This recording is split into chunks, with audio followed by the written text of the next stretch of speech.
لله وحده والصلاة والسلام على من لا نبي بعده وبعد. محترم مسلمانان ورونو مگو تاسو ده هغه امت افراد یو چې الله سبحانه وتعالى فرمای کنتم خیر امت اخرجت للناس، تاسو تر ټولو غوره امت یاست چې د خلقو د اصلاح لپاره راوستل شوی.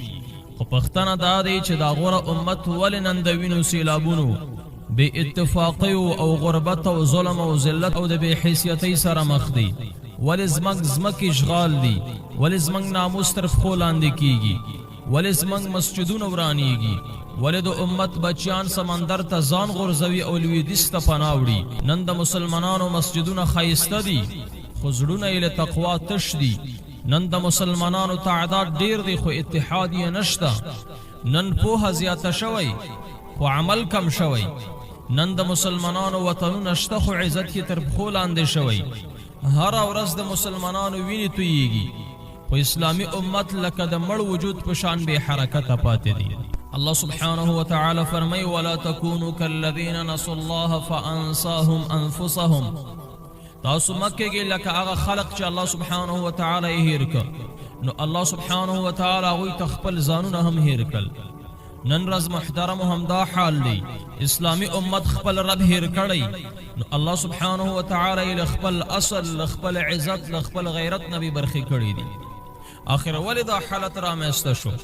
ځکه محترمو چې نن ایمان کمزوری شوی، تقوا له زړونو وتلی، د دنیا محبت زیات شوی، د آخرت یاد هیر شوی، د علماو نصیحت او د اسلام داعیانو ته خلق غوږ نه نیسي، د کفارو فکر او تمدن ته د مسلمانانو زړونه تسلیم شوي دي. یاد ساتي دا خبره، یو امت کله د زوال سره مخ کیږي.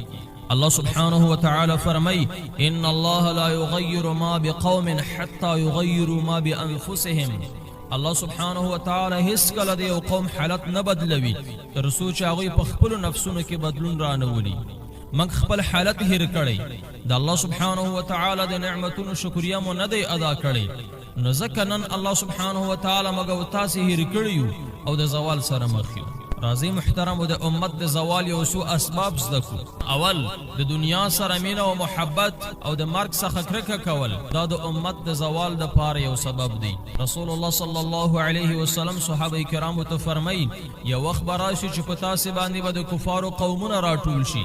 صحابه کرامو پوښتنه وکړه یا رسول الله آیا هغه وخت به موږ لږ یو؟ پیغمبر علیه الصلاة والسلام وفرمایل نه بلکې تاسو به ډیر یاست.